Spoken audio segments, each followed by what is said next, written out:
Hello, hello mes petites bulles, bienvenue de la bulle de Virgie, j'espère que vous allez bien. Écoutez, j'ai mes oiseaux qui s'y sont à nouveau mis là, alors j'ai fermé toutes les portes, donc j'ai limité le bruit au maximum de ce que je peux, je peux pas faire plus. J'espère qu'ils vont se calmer ou que ça ne nous incommodera pas trop. Moi je les entends bien mais je suis habituée, je ne vais pas dire que je les entends plus mais je suis habituée. Alors on va voir, je vais faire plusieurs petites guidances, je vais refaire une Capricorne pour le printemps. J'avais envie, parce qu'il y avait eu beaucoup de demandes, quand même, je trouvais, sur le Capricorne. Je ferai peut-être bien les taureaux derrière.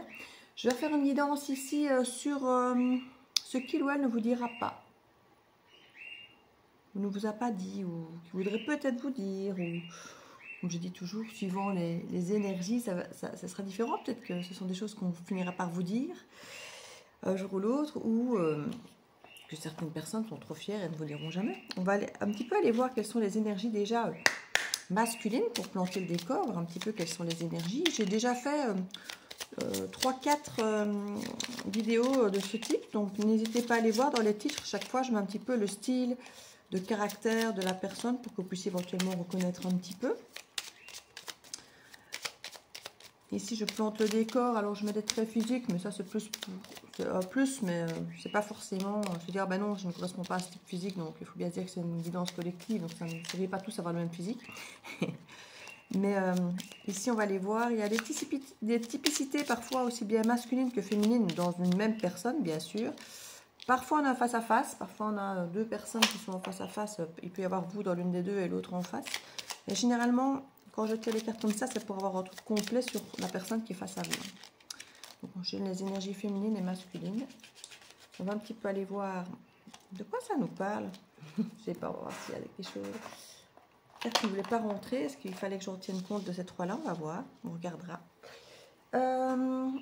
Vous pouvez évidemment me contacter sous une guidance plus personnalisée avec vos énergies à vous, si vous le souhaitez. Ici, on reste, comme je dis, dans du collectif, donc je ne peux pas être extrêmement précise, ou sinon je vais bien au-delà quand c'est du personnalisé, évidemment. J'ai toutes mes infos en barre d'infos, donc dans le descriptif sous la vidéo. J'ai fait une petite vidéo pour un concours approchant les 6000 abonnés, donc n'hésitez pas à aller la visionner si vous n'avez pas encore fait, pour participer si vous voulez, pour avoir une guidance gratuite justement. Donc voilà, ce serait mon cadeau au moment des 6000 abonnés. Donc n'hésitez pas à aller voir la petite vidéo, elle explique tout. Alors, assez comique parce que j'ai retourné déjà les masculins, j'ai pas fait les féminins. Comme si le côté masculin était plus apparent chez cette personne et qu'elle cachait peut-être son côté plus féminin. C'est tout à fait possible qu'on ait quelque chose de ce genre ici avec cette personne. Monsieur l'a compris. Ah ben voilà, c'est quelqu'un qui ne sent pas compris, ça explique déjà un petit peu les choses. Écorché vif, difficilement cernable et touchant à la fois. On a quelqu'un de fragile ici, c'est ce que je vous disais, qui cache son côté fragile, qui cache son côté féminin, son côté peut-être intuitif, réceptif, ce côté fragile, comme on voit la femme fragile et l'homme fort, vous voyez, dans le stéréotype ici. Il n'octroie pas sa confiance facilement. Il se mure dans un silence et un monde intérieur qui lui donne cette dualité. Sauver le monde ou s'en aller. Touché par la condition humaine, il a du mal à faire la part entre ses émotions et celles des autres. C'est pourquoi il lui semble toujours plus juste de passer inaperçu. On peut être dans une énergie un peu balance ici. J'allais dire même Verseau au départ quand j'ai vu le côté altruiste, mais dans le côté de s'oublier, de penser aux autres d'abord, c'est très très balance ça. Hein. Peu de poisson aussi peut-être. Le Don Juan, il a l'art et la manière de parler à tous les cœurs, qu'ils soient en émoi ou non, sans pour autant être mal intentionné. Il pourrait toutefois ravager le vôtre. Éternellement insatisfait, il ne saurait se cantonner à une seule histoire et joue le joli cœur avec toutes ses conquêtes. Sa légèreté déconcertera, vous laissera sur le quai des âmes en peine. Ouais, je le sentais bien comme ça. D'ailleurs, quand j'ai cité l'énergie ici, balance poisson, quand j'ai vu cette carte-là, je me suis dit, ouf, poisson. C'est peut-être ma propre expérience avec des signes du poisson qui me montrent, qui me font parler de ça, je n'en sais rien. Bon petit café à vous si vous êtes avec votre café. Ici, j'ai l'énergie de quelqu'un qui est tellement fragile, tellement, à mon avis, en manque de confiance en lui, qu'il a besoin d'être rassuré par beaucoup de gens, beaucoup de monde. Ici, en l'occurrence, potentiellement, beaucoup de filles ou beaucoup d'hommes, mais j'ai cette sensation que c'est une énergie plutôt masculine, mais qui a des énergies très féminines, mais quelqu'un qui va aller se réconforter dans les bras des autres pour toujours être rassuré, qui plaît, qu'on comprend. Il y a vraiment cette fragilité cachée qui ressort comme effectivement un don Juan, mais qui est une... Alors je dirais pas qu'il y a une façade, parce qu'au final cette personne fonctionne comme ça. Mais je crois que vous comprenez, si cette guidance est faite pour vous, je crois que vous comprenez de quoi je parle ici. Le diplomate. Oui, c'est quelqu'un qui ne veut jamais blesser personne, mais qui finalement, un petit peu comme la balance, aura tendance à dire pas ce que vous voulez entendre, mais à dire ce qu'il faut pour garder l'harmonie, pour pas décevoir, pour une fois de plus, je reviens au côté poisson, parce que j'ai eu beaucoup de poissons qui fonctionnaient un peu comme ça.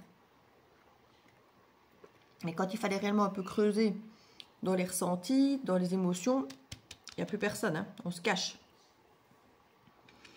Il sait arrondir les angles, car il comprend les vérités du cœur de chacun. D'une délicatesse raffinée, il sait trouver les mots justes et pertinents qui invitent à la communication harmonieuse. Moi, j'en reviens fort à la balance ici. Homme de dialogue et de conviction, il saura vous mettre à l'aise et vous ravir grâce à des échanges authentiques et pleins de sens. J'ai très fortement cette énergie, je vous disais, balance, qui ressort. Maintenant, c'est pas pour ça que la personne est balance. Hein. Madame 17, la magnétique. Pour elle, la loi d'attraction n'a pas son pareil, car elle semble elle-même l'incarner. À son contact, vous aurez la sensation que l'univers tout entier se met à bouger au moindre de ses faits et gestes. Son âme est tellement connectée qu'elle semble être au diapason de tout ce qui palpite au cœur, même de la terre, humains, animaux, végétaux, sauf la vénérée. Elle ressort presque à chaque guidance, cette carte. Madame la douce, sa suave présence en rassure plus d'un.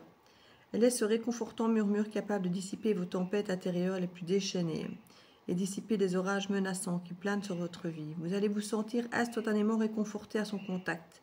Sa douce vibration de son âme vous aide à faire face aux vicissitudes de l'existence. On a quelqu'un qui est rassurant par sa douceur ici. Et j'en reviens au côté altruiste du poisson, du Verseau, de la balance, qui sont des signes qui ont tendance à envelopper les autres, à les écouter, à les prendre en considération, à parfois s'oublier même au travers de l'écoute des autres. Ça ressort très fort. Je regarde un petit peu les cartes qui étaient d'autant plus cachées, qui ne sont pas tombées, mais qui ne voulaient pas rentrer dans le paquet. La destinée, c'est peut-être potentiellement quelque chose que cette personne refuse elle-même de voir en elle ou de comprendre. Ou, quand je vois la destinée, il y a vraiment quelque chose de cette idée. Vu qu'elle cache son côté émotif ou son côté fragile féminin, on pourrait avoir des pensées, des ressentis comme l'idée « ah, c'est le destin », qui peuvent être beaucoup plus féminins que masculins en général, cette idée de destinée, on est fait l'un pour l'autre, ce côté, c'est beaucoup plus féminin, conte de fées, on va dire. Hein. Cette personne pourrait cacher cette façon de ressentir ou vivre les choses. Hein. Est-ce une personne clé pour votre destin ou un simple mirage ? Seul le jeu de la vie vous donnera la réponse. Une chose est toutefois certaine, à son contact, vous vous transformerez profondément. Avec elle, attendez-vous à tout. Ce que vous allez vivre à son contact ne ressemble à rien de ce que vous aviez pu expérimenter jusqu'alors. La sensuelle. Pour elle, tout est jeu de séduction. Elle mise tout sur sa volupté d'essence et ne s'en cache pas. Je vous ai dit, c'est quelqu'un qui met potentiellement l'attrait charnel, sexuel, le charme, le charisme en avant. Ça semble très superficiel, et une fois de plus, je reviens à la balance. Ça ressemble à quelque chose de très superficiel, alors qu'il y a énormément de profondeur et de fragilité derrière cette personne. Mais c'est le côté charnel qu'elle va peut-être mettre en avant, parce que ça, c'est quelque chose qu'elle a la sensation, je ne vais pas dire de contrôler ou de maîtriser, mais elle préfère se montrer superficielle ou avec une attraction charnelle ou passionnée, que de montrer la fragilité. Alors, je ne vais pas dire du cœur, c'est quelqu'un qui a l'air de pouvoir comprendre les émotions, de les ressentir très très fort, mais qui va plutôt faire vibrer sa corde sur la passion que sur l'émotion du cœur pur. Elle va préférer le côté vibrant, passionné, qu'on sait qui peut être dévorant et débordant et qui n'emmène pas forcément quelque part, que d'inscrire ses émotions dans le cœur où c'est susceptible d'être plus durable. C'est un peu comme ça que je le ressens. Du coup, aller papillonner, aller rechercher toujours une nouvelle intensité ailleurs. Et je ressens très fort cette énergie ici. Vous la trouverez un peu provocatrice, séductrice, peut-être. Cette personne, elle aime l'interdit et les passions enivrantes, c'est ce que je venais de vous dire. Si vous êtes à la recherche d'une partenaire de vie, elle peut le devenir à condition que vous sachiez convaincre son corps avant son cœur. C'est quelqu'un, effectivement, qui fera passer, comme je vous dis, d'abord l'énergie charnelle, même si le cœur peut être touché, mais elle ne dévoilera pas son cœur aussi vite. Elle dévoilera plus vite sa passion et son corps avant de livrer son cœur. Ce qui est beaucoup plus masculin, j'ai envie de dire. Parce que souvent, la femme a tendance à fonctionner plutôt dans l'autre sens. C'est quand on a son cœur qu'elle donne son corps. Enfin, dans l'absolu, j'ai envie de dire. Que l'homme, souvent, a tendance à fonctionner dans l'autre sens. L'inaccessible. Vous voyez en elle quelque chose d'à la fois mystique et envoûtant. Cela en désarme plus d'un. Si vous n'arrivez pas à l'aborder, soyez simplement sincère et délicat. Derrière cette aura se cache un cœur qui bat et qui a besoin d'être aimé comme tout le monde. Ouais, mais qui le cache. On est vraiment dans les cartes ici qui ne voulaient pas vraiment sortir, mais qui ne voulaient pas non plus rentrer. Donc la destinée, la sensuelle et l'inaccessible. Quelqu'un qui a tendance à se cacher derrière des devantures superficielles, hein, à cacher sa profondeur. Derrière cette aura se cache un cœur qui bat. Ne vous méprenez pas, ce n'est pas parce qu'elle semble inaccessible qu'elle n'est pas sensible. À vous de découvrir, d'ouvrir le bal et de faire le premier pas. Ouais, il y a vraiment quelque chose de cet ordre ici. Ça se ressentait très fort. Avec déjà quand c'est sorti avec les cartes cachées du féminin alors que le masculin était bien apparent. Quelqu'un qui va jouer les Casanova alors qu'il est beaucoup plus fragile qu'il n'y paraît. On va voir les typicités physiques. Alors comme je vous dis, hein, ce n'est pas forcément... on est comme sur une collective, donc ça peut juste vous rajouter une petite touche si ça vous parle. Mais on a à nouveau les cheveux noirs et les yeux clairs, bleu clair d'ailleurs ici qui ressortent. Et j'avais déjà fait la réflexion que c'était un très joli contraste, les cheveux noirs, les yeux clairs. Je ne vais pas dire que ça ne se rencontre pas souvent, mais c'est plus rare. Souvent les gens qui sont typés avec les cheveux foncés, ben, ont les yeux plutôt foncés. Donc si c'est vrai que généralement les yeux bleu clair qui ressortent dans les cheveux noirs, c'est quelque chose qui attire le regard. On voit que c'est quelqu'un qui use de son charme. Hein. Donc il use et il abuse de ça. Et le beau sourire ressort encore aussi. On l'avait déjà eu. Charmeur. Charmeur, beau sourire, cheveux noirs et les yeux clairs bleus. Et un tatou, éventuellement, ou des tatous. C'est quelque chose qui ressort.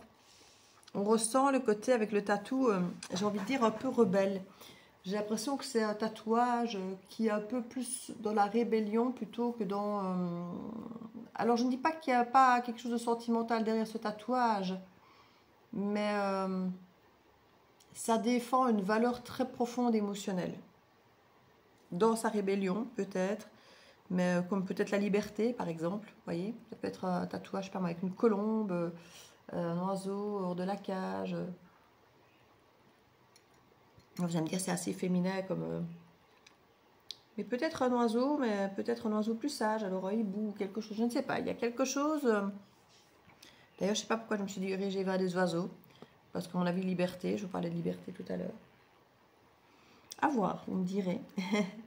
On va aller voir ce que cette personne ne vous dira pas. Vous pourrez vous dire, mais que vous ne savez pas encore. Vous aurez voulu vous dire, mais qu'elle n'a peut-être pas osé. Tu aurais pu m'abandonner. C'est quelqu'un qui a peur de l'abandon, ici, une fois de plus. Ça, comme souvent, le rejet, l'abandon, souvent, ça fait partie de beaucoup de raisons pour lesquelles les couples se séparent. Une fois que ça devient trop intense, et c'est ce que je vous ai dit, hein, c'est quelqu'un qui fuit ça. Donc, une fois que ça devient trop intense, ça devient dangereux pour leur corps, pour leur cœur, pour leurs émotions, pour leur vie. Parce que quelque part, s'ils mettent leur cœur en jeu, ils ont l'impression qu'ils peuvent complètement ressortir cramés, brûlés. Ils préfèrent brûler leurs ailes par la sensualité, la sexualité, que leur cœur, ou qui n'arriveront peut-être jamais à réparer. C'est comme ça qu'ils le ressentent, ce type de personnage. Hein. J'espère qu'un jour tu me pardonneras. Parce que potentiellement, cette personne aura fui. Alors, c'est peut-être vous qui aurez fini par partir, mais c'est parce que cette personne avait tendance à être fuyante. Parce que justement, vivre des moments hyper intenses, et puis quand ça devient un peu trop intense et que ça pourrait devenir un peu trop sérieux, parce que l'intensité est là, parce qu'elle est belle, parce qu'elle est pure, parce que ça se passe bien, parce que c'est ça parfois, hein. On a des gens qui, quand ça se passe bien, qu'on passe de trop beaux moments, que la fusion est trop grande, oups, juste derrière, ça se rétracte. Parce que, oh là là, danger. Je pourrais m'investir. Je pourrais finir par m'engager ou qu'on me demande de le faire. Or, j'ai trop peur de le faire. C'est pas que j'en ai pas envie ou que je ne me sens pas dans l'envie, l'énergie, l'amour suffisant. C'est que trop peur de tout ce qu'il y a derrière. Je vais partager mon bonheur avec vous. C'est quelqu'un qui a envie de partager ça avec vous. Hein. Ce sont des moments intenses qui le nourrissent. Hein. Mais trop peur de ce que ça implique derrière. Hein.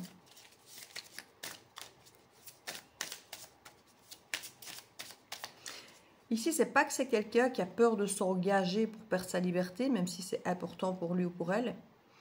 Mais j'ai quelqu'un qui a peur de s'engager et de se tromper et d'être blessé, de ne pas s'en remettre en fait.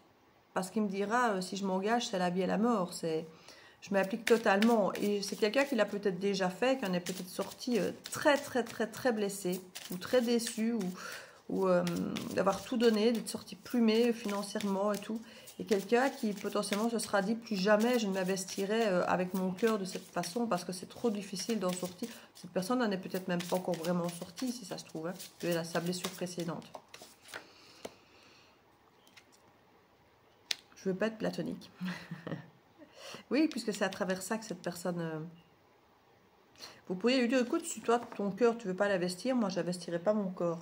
Et cette personne-là vous fera comprendre qu'elle ne veut pas de cette relation sans charnel, parce que c'est à travers ça que qu'elle s'exprime, qu'elle va vous aimer, et en même temps que vous pourrez finalement toucher son cœur. Alors maintenant, je dis ça, mais j'aime pas parce que beaucoup de femmes pensent qu'à travers la sexualité, on peut aller toucher le cœur de l'homme et qu'il finira par succomber. Vous savez, il y a des hommes qui vous vendent parfois du rêve, qui vous vendent de l'amour, et on se dit, ah ben voilà, si on arrive à les combler sur le plan charnel, ils vont nous aimer, ils ne seront plus se passer de nous, ils vont tomber amoureux, et on sera peut-être la personne avec qui ils auront envie de rester.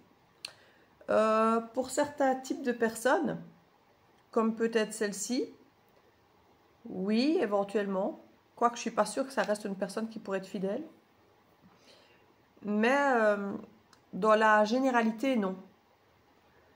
Quelqu'un qui vous mentira pour juste avoir de la sensualité, de la sexualité, alors qu'il ne veut pas s'engager, bah forcément, si vous le lui donnez en espérant avoir le reste derrière, vous mettez le doigt dans l'œil. Vous côtoyez comme une bouffée d'air frais.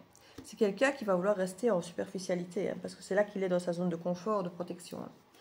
C'est quelqu'un que je ne sens pas prêt à s'engager. C'est pas qu'il n'en a pas envie ou qu'il n'est pas capable. Si, pour l'instant, il n'est pas capable. Pour l'instant. Mais c'est parce qu'il a encore été très fortement... C'est pas par manque d'amour pour vous, c'est parce qu'il est encore trop fraîchement blessé dans son cœur, dans son âme, dans sa capacité d'engagement. Il a encore trop de rancune et d'amertume par rapport à la dernière fois où il s'est engagé, où ça a mal tourné. Du coup, il ne se sent pas du tout prêt à remettre ça. C'est comme certains qui sortent d'un divorce qui disent oui, non, moi, les mariages, les engagements, plus jamais. Je veux rester libre et tranquille, qu'on me foute la paix. Ben, on est un petit peu dans cette énergie. Hein. Mais c'est pas parce qu'il ne vous aime pas. C'est parce qu'il n'a pas encore guéri totalement du passé, des blessures qu'il a vécues. Parce que c'est quelqu'un qui est potentiellement très sensible. Alors, je ne vais pas dire totalement engagé, mais totalement investi. Investi avec son cœur et il en a bavé du coup.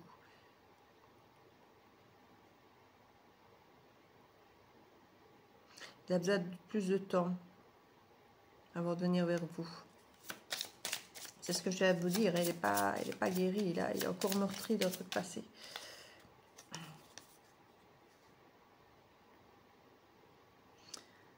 Quelqu'un qui m'envie de savoir si vous pensez à lui ou à elle. Parce que lui, il a du désir pour vous. Hein.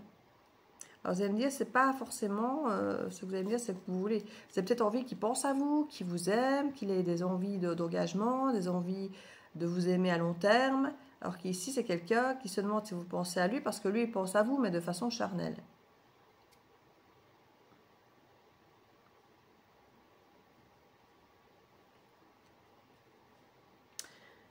Il se souvient du jour où vous vous êtes rencontrés comme si c'était hier. Il espère qu'un jour vous lui pardonnerez. Peut-être justement d'être venu vous aborder d'une façon peut-être très authentique. Dans un premier temps, vous avez eu tendance à croire à quelque chose de beau et de prometteur, et puis finalement, il ne vous a pas amené ou apporté ce à quoi il avait tendance à dessiner l'histoire. Il a dessiné une belle histoire potentiellement. Et puis finalement, il n'aura peut-être pas du tout fait aboutir.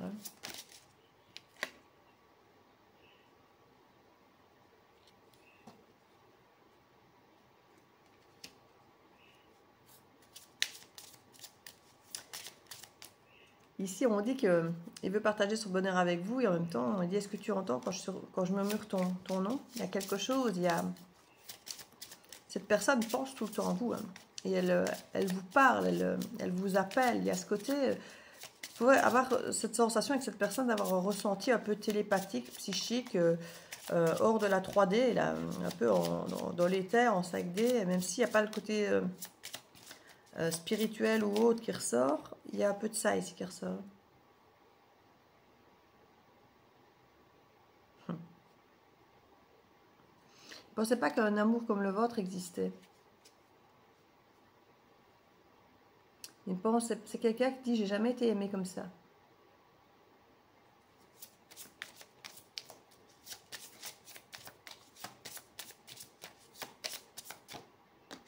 C'est ça qui potentiellement lui a fait peur, parce que il s'est vu revivre quelque chose d'intense, de beau, d'engagé, de vibrant, où il pourrait s'investir totalement, mais en disant, si jamais ce truc-là, intense comme c'est, vibrant comme c'est, avec l'amour qu'on me donne, s'effondre, mais je meurs, je m'écroule, je ne survivrai pas à ça. J'ai déjà du mal à survivre à la dernière déception. À ça, si ça s'écroule, je ne survivrai pas. Je dois me protéger, garder un truc de surface, ne pas m'investir. Pas trop. Autant que je peux limiter la casse, je vais le faire.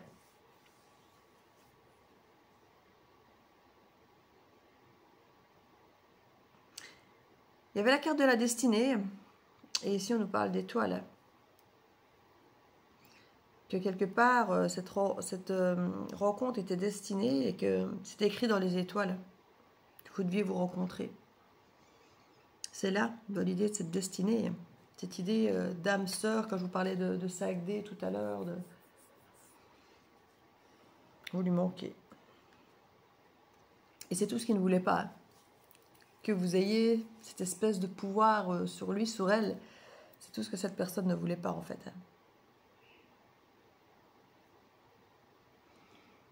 Est-ce que cette personne va rentrer en contact avec vous?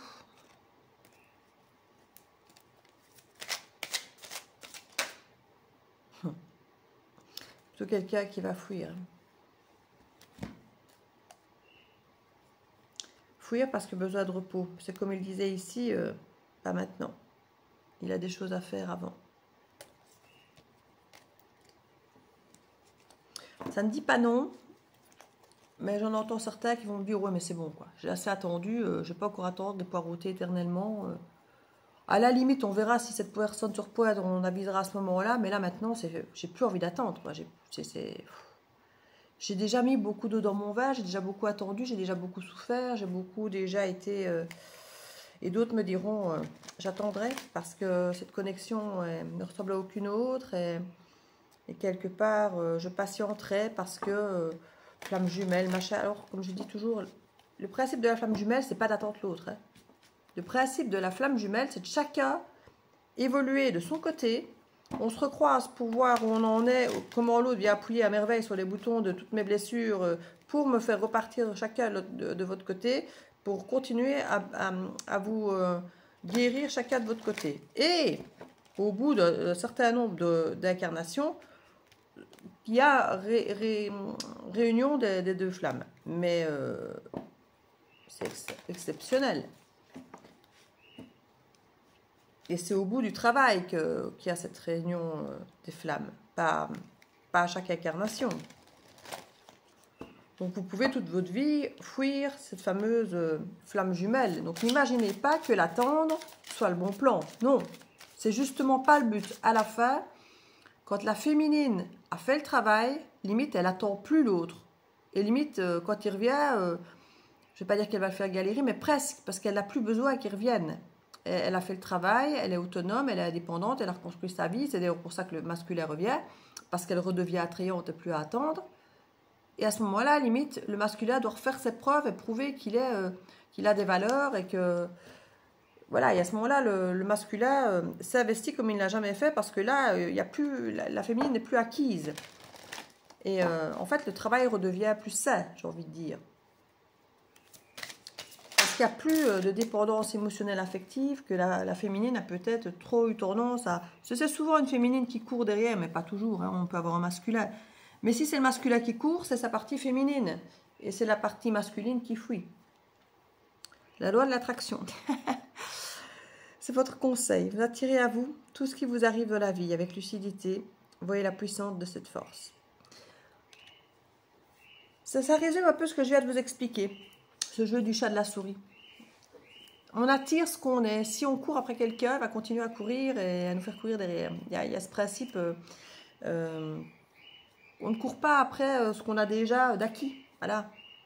Et du coup, on va plutôt aller effectivement chercher quelque chose qui n'est pas encore acquis, qu'on pourrait peut-être, qui ne nous demandera peut-être pas de nous engager non plus, alors qu'ici, il y a une peur, il y a une fuite, il y a tellement de choses. Et en même temps, si vous êtes acquise, pourquoi se donner du mal?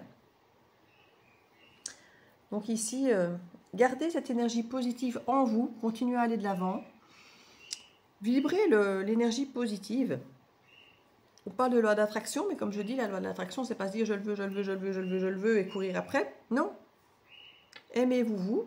Reprenez votre vie en main. Vous verrez, c'est quand vous commencerez à l'oublier que vous n'en aurez plus besoin. Quand j'ai plus besoin, on se comprend. Et que potentiellement, vous avez même trouvé quelqu'un d'autre, que cette personne va réapparaître. C'est toujours comme ça que ça se passe. Énergétiquement parlant, c'est normal. Donc voilà. J'espère que cette petite guidance, si vous êtes reconnu dedans, pourra vous aider peut-être. Si elle vous parle, comme je dis, n'hésitez pas, et que vous voulez davantage d'informations, davantage d'énergie autour de ça, dites-le moi.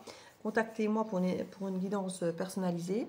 Ou sinon, il y en aura d'autres, hein, et il y en a déjà d'autres. J'ai fait une playlist exprès sur ce qu'il ou elle ne vous dira pas. Donc, n'hésitez pas à aller voir dans cette playlist s'il n'y a pas une guidance qui répond davantage en lisant le titre, peut-être à un stéréotype, une personne, un caractère, un profil qui vous correspond mieux.